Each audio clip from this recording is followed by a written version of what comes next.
Day 61 has been filled with lots of hiking, great sights, and many things to see as we make our way toward the Upper Peninsula. But there is so much to see on this short stretch of road that Aichan and I decided to break this day into 2 parts for you. For part 2, we journey from Indian River up to Mackinaw City and then out through the Upper Peninsula. So come on, let's see what the day has in store. What do we have here? It appears to be a gadget cache. Alright. So what to do? That took a little more ingenuity than I'm used to, but mission accomplished. Let's see what we got inside here.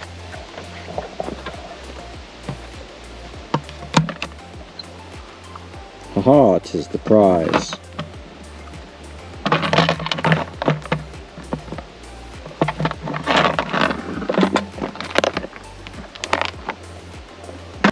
We're actually already very close to Mackinaw City, but we couldn't help but stop for at least one more virtual on the way up.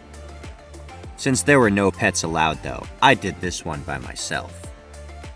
And Aichan relaxed while I checked out this giant clam.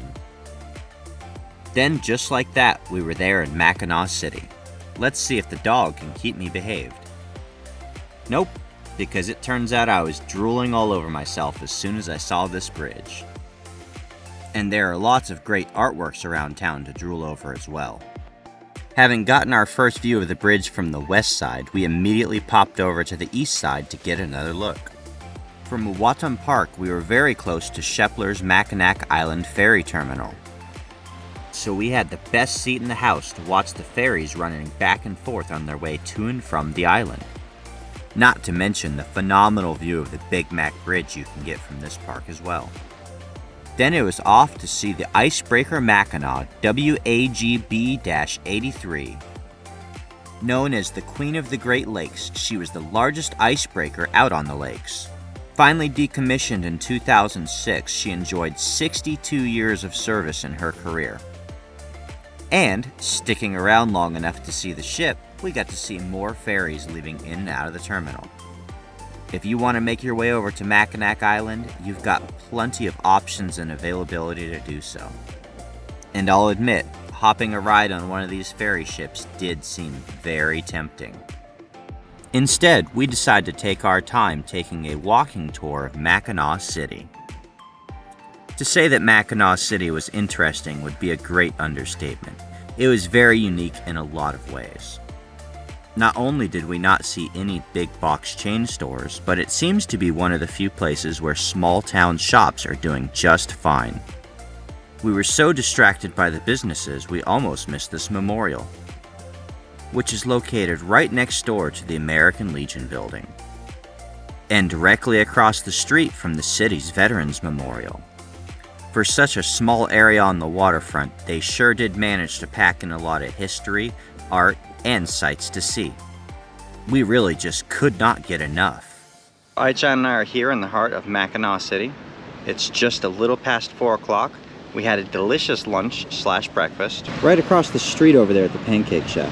Delicious restaurant. Really big servings, great food, great staff, and they had a great seating area outside where Aichan and I can relax and hang out on the beautiful main street here. So we thought about the timing, and we're not going to do Mackinac Island today. Instead, we're going to go ahead and cross the Mackinac Bridge, and we're going to head north and start into tomorrow's miles. And we're just going to keep this lead we've gained, because it's nice to have this time to kind of do what we want to do and not feel rushed against the time that we put to ourselves. Plus, we've gotten a lot of sleep in the last few days. So come on, let's go cross that bridge and see what's waiting on the other side. Upper Peninsula, here we come. And we almost even made it across the bridge too, and then we saw the old Mackinac Point Lighthouse. We couldn't not stop to see a lighthouse. Plus, this location provided us the best spot we've seen yet for Big Mac Bridge. Too bad we're a few days earlier, we might be able to walk across it. But we'll just have to settle for a drive instead. This span bridge reminds me a lot of the Dames Point Bridge in Jacksonville. But at an impressive 8,614 feet long, it is the 4th longest suspension bridge in the world, and the gateway to the Upper Peninsula. As soon as we made our way across, the first order of business was to see this beast from the other side. Then we had a little bit of time available to us to explore St. Ignace. Starting, of course, with the Veterans Memorial. Then we wanted to make our way out onto Lake Huron so that we could appreciate the views from this side of the peninsula as well. It looks like the Huron Boardwalk will bring us just where we want to go, on a straight path out to the Wawatam Lighthouse. And there she is. If we weren't looking for her, it'd be kind of easy to miss this squat 52-foot lighthouse. And then we were on our way over to Castle Rock. Not only is admission into the site only $1, but they let dogs climb for free.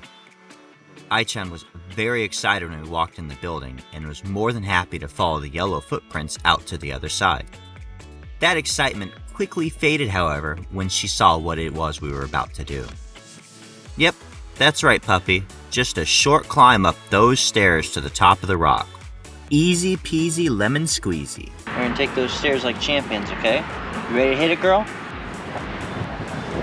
Here we go. No, she wasn't ready to hit it at all.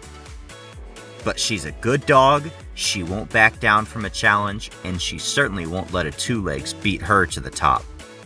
So it's off we go 190 feet up to the top of this rock.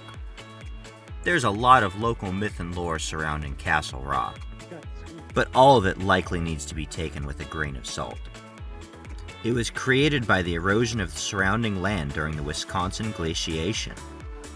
Castle Rock, which is composed of a very durable limestone, resisted the erosion while everything else in the area was washed away over time. That left behind this massive stack that juts out from the land all around it. In 1928, it was open to the public for exploration, and a small admission fee was charged. Fortunately, they don't seem to have changed that admission fee very much over time, which is great because then you're not paying exorbitant amounts of money to torture yourself. You did it, Ai-chan.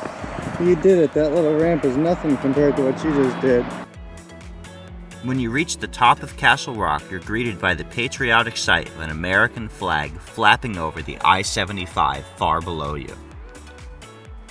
Whether you want to or not, you have to stop and take in the views because it takes you a few minutes to catch your breath after getting all the way up here.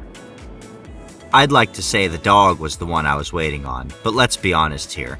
I was probably more tired than she was. Once we finally made it back down, we went over to our last stop of the day, Detour State Park. Once again, Ai-chan and I had to hike out to get to our target, but that seems to be the flavor of the day, and we really like this flavor. You could tell that she was super excited to reach this lonely beach. As far as I could tell, we were the only two souls out here enjoying the view. And that's A-OK with me. Come on, pup, the geocache is about 500 feet over this way.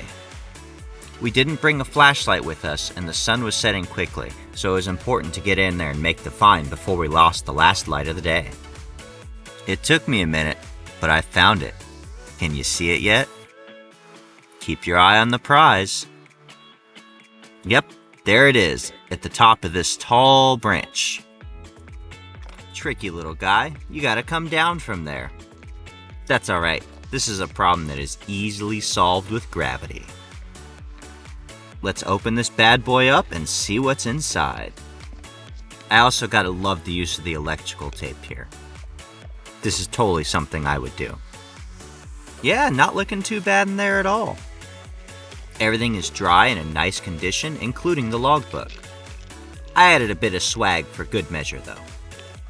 And by the time we'd returned that geocache to its hiding place, the sun was just starting to set down below the water's edge. Goodbye, sun. See you tomorrow. Well, travelers, that concludes another wonderful day out here on the road. And it really was a wonderful day, especially with the contrast against yesterday where the weather was just awful and we were beat down all day long. We got ahead yesterday because we were going quick through park and grabs instead of taking a lot of time to avoid the rain. That gave us even more time today. So, instead of rushing through our route, we really took our time going through Mackinaw City and coming up to the Upper Peninsula. We saw a lot of interesting sights today. We had a lot of footage, a lot of virtuals, a lot of earth caches, and just a lot of great geocaches in general. We started our morning off on the shores of Lake Michigan, so it seemed only fair that we finish our day off on the shores of Lake Huron. Just coming in through the gateway of the Upper Peninsula already by itself was amazing. I have no doubt that tomorrow is going to bring us even more surprises and even more interesting things to see. I can't wait, and I hope you can't either. Like this video, subscribe for daily updates, and we'll see you out on the trails.